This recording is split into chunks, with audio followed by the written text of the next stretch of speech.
Asyaitanu ya'idukumul faqra. Setan selalu membisikkan kekurangan dalam hati. Setan selalu membisikkan kesedihan.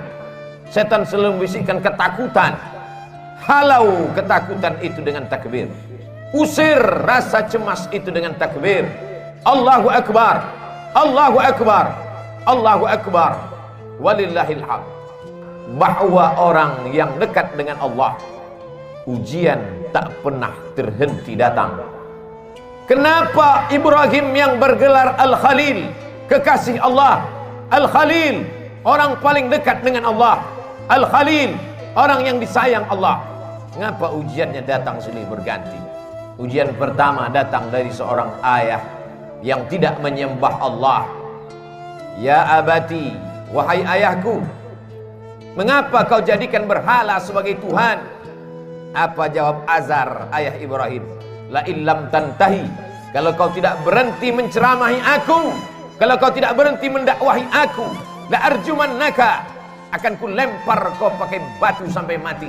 Wahjurni maliya, tinggalkan aku untuk selamanya. Tak ada ujian yang paling berat selain berhadapan dengan ayah kandung yang musyrik mempersekutukan Allah. Kasarkah Ibrahim? Tidak.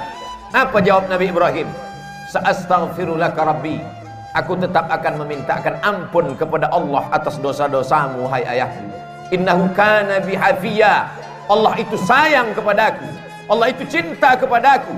Aku akan memintakan ampunannya untukmu. Ini adalah pelajaran bahwa ujian akan datang silih berganti. Ada sebagian orang yang beranggapan kalau dia sudah taubat, kalau dia sudah hijrah, maka hidupnya akan tenang, senang, kenyang, lenang, tak lagi ada ujian. Salah. Hijrah bukan berarti tanpa ujian. Hijrah bukan berarti hidup akan senang, tenang, dan kenyang. Hijrah membuat kita lebih kuat kepada Allah. Bebannya tetap sama, bebannya tetap datang, tapi kekuatan lebih kuat dari sebelumnya. Itulah makna hijrah, itulah makna taubat, itulah makna mendekatkan diri kepada Allah Subhanahu wa taala. Berhadapan dengan keluarga dekat, Ibrahim lulus. Berhadapan dengan musuh-musuh Allah, ketika mereka berdebat dengan otak, Ibrahim menang. Apa kata Ibrahim alaihi salam? Yang membunuh berhala-berhala kalian, yang memecahkan dan menghancurkan patung-patung ini adalah patung yang paling besar. Nabi Ibrahim sedang mengajak mereka untuk berdebat. Gunakan akal kalian. Selama ini kalian menyembah patung, selama ini kalian menyembah berhala. Hari ini berhala-berhala itu hancur. Kalau kalian mau tahu siapa yang menghancurkannya, fas'aluhu in kanu yantiqun. Tanya berhala yang besar ini, tanya berhala yang besar. Digantungkan Nabi Ibrahim kampak di leher berhala itu. Biasanya orang kalau sudah kalah berdebat, kalah otak, dia akan main otot, dia akan main kekuasaan, dia akan main jabatan. Mereka kumpulkan kayu-kayu dan batu-batu, lalu diperintahkan oleh penguasa, harriquhu, bakar Ibrahim. Mereka membakar Ibrahim. Saat itu api yang panas berubah, sunnatullah terjadi. Apa kata Allah Subhanahu wa taala? Ya nar, wahai api, kuni bardan, sejuklah, wasalaman, selamat ala Ibrahim.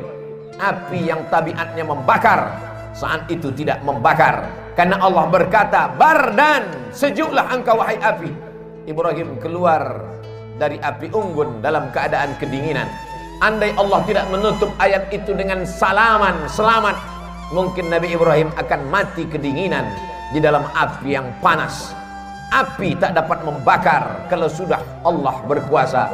Ini menunjukkan bahwa Ibrahim alaihissalam tetap berhadapan dengan penguasa yang zalim, berhadapan dengan berbagai macam ujian, berhadapan dengan ayah kandung, lulus, berhadapan dengan penguasa yang zalim, lulus.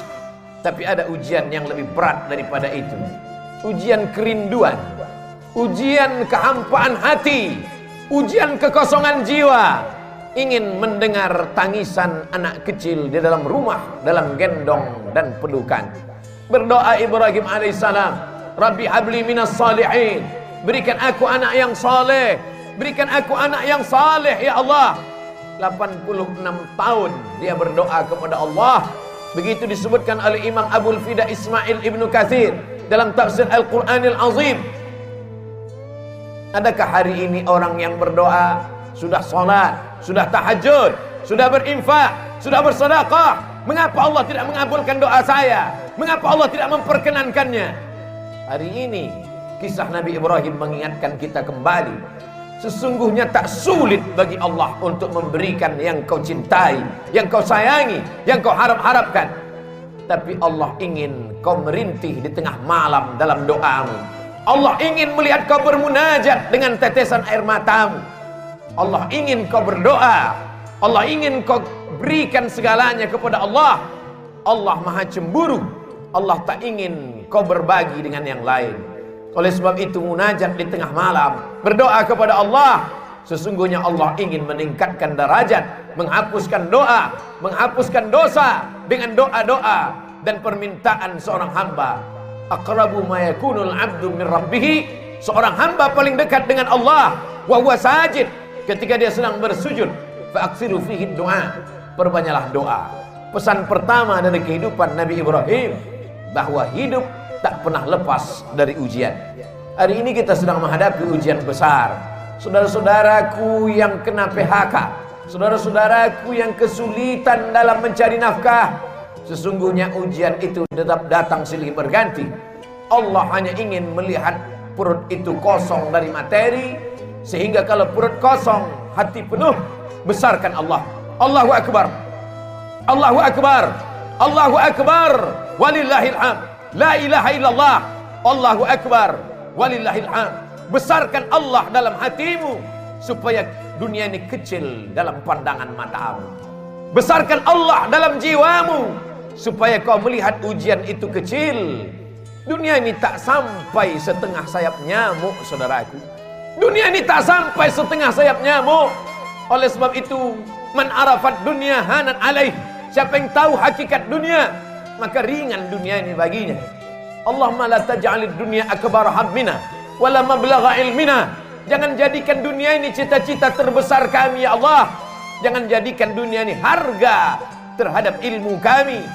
Dunia hanyalah jembatan menuju akhirat. Ad-dunya balaghun ilal akhirah.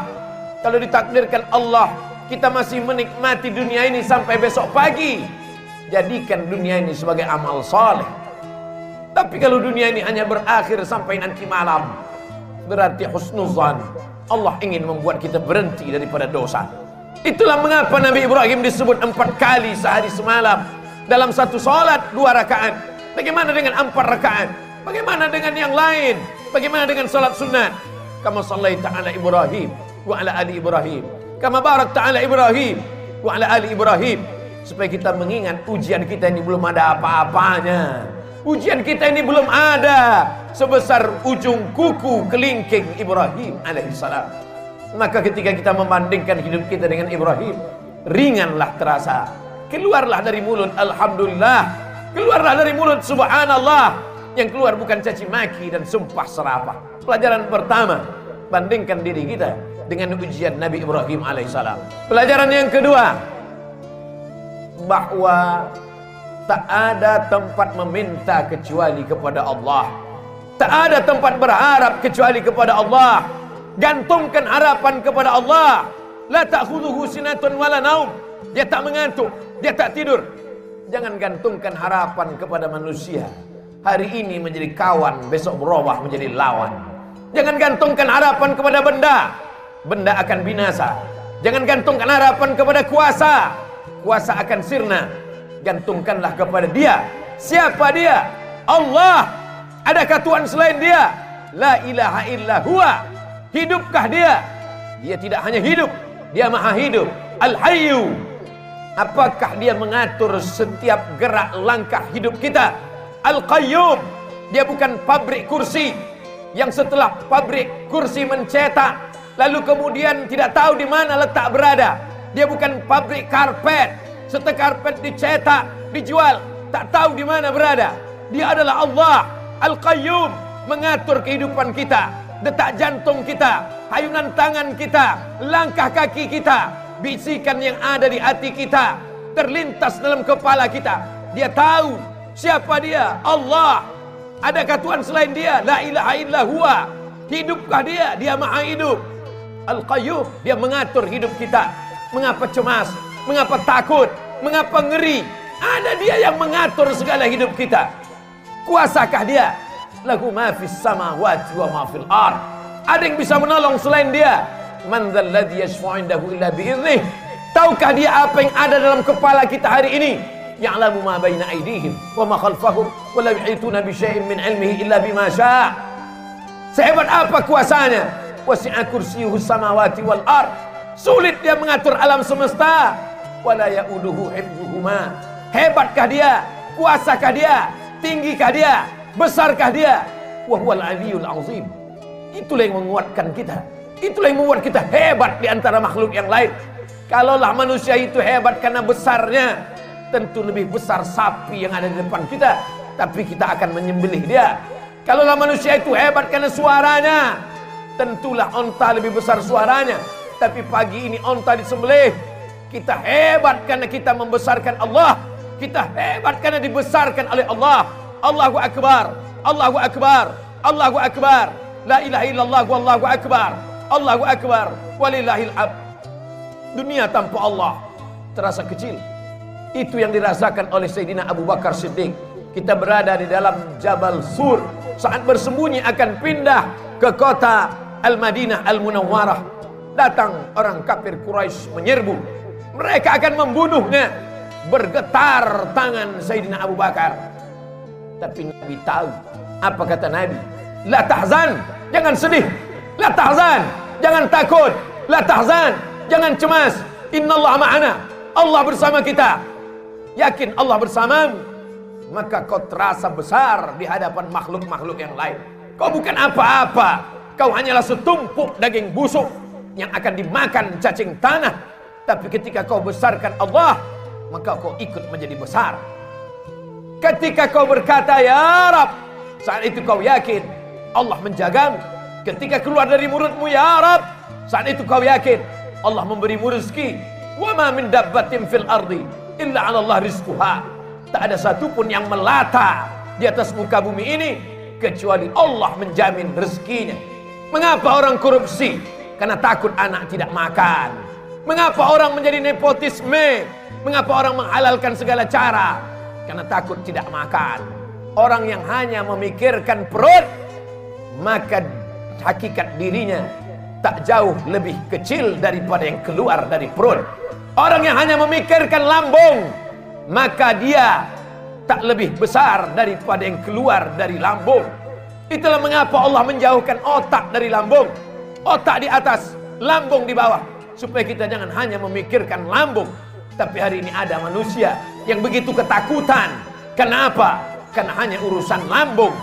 Menjegal kawan seiring, menggunting dalam lipatan, menikam dari belakang, musuh dalam selimut.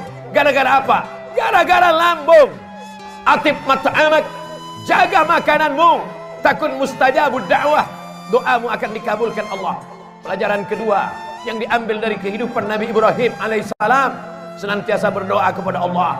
Tapi ada orang-orang yang berdoa kepada Allah, doanya tak dikabulkan Allah. Rajulun as'as, rambutnya berdebu, akbar, kusut, berdebu, yamuddu yadayhi ila sama, tangannya diangkat ke langit, tangannya dia tengadahkan ke atas. Dia berkata, ya Rab, ya Rab, ya Allah, ya Allah. Doanya tak dikabulkan Allah. Mengapa doanya tak dikabulkan Allah? Mat'amuhu haram, makanannya haram. Masrabuhu haram, minumannya haram. Malbasuhu haram, pakaiannya haram. Wa ghudhiya bil haram, dan dia diberikan makanan haram. Oleh sebab itu, atib mat'amak, jaga makananmu, jaga kehalalannya, jaga kesuciannya, jaga kebersihannya. Takun mustajabun da'wah, maka doamu akan dikabulkan Allah subhanahu wa ta'ala. Kita ingin diberikan Allah pandangan, supaya pandangan kita lurus, supaya kita paham, supaya kita sabar atas segala doa-doa kita. Kalau Nabi Musa alaihissalam 40 tahun baru terkabul doanya. Kalau Nabi Ibrahim 86 tahun baru terkabul doanya. Padahal mereka adalah Khalilullah. padahal mereka adalah kalimullah, maka kita datang sabar kita. Sesungguhnya kita sedang menyerahkan nasib kepada Allah. Allah lebih tahu apa yang lebih baik daripada kita. Tapi kadang kita memaksa Allah. Kita sudah buat target-target, kita sebuah keputusan, ada keputusan kita, dan kita paksa Allah untuk mengikuti kehendak kita. Allahu Akbar, Allah Maha Besar, kita kecil. Allahu Akbar, Allah Maha Hebat, kita tak ada apa-apanya. Robah pandangan kita, berikanlah yang terbaik untukku menurut pandangan Engkau ya Allah. Bukan aku paksa Engkau mengikut kehendakku, karena Engkau saja yang besar, yang lain kecil ya Allah.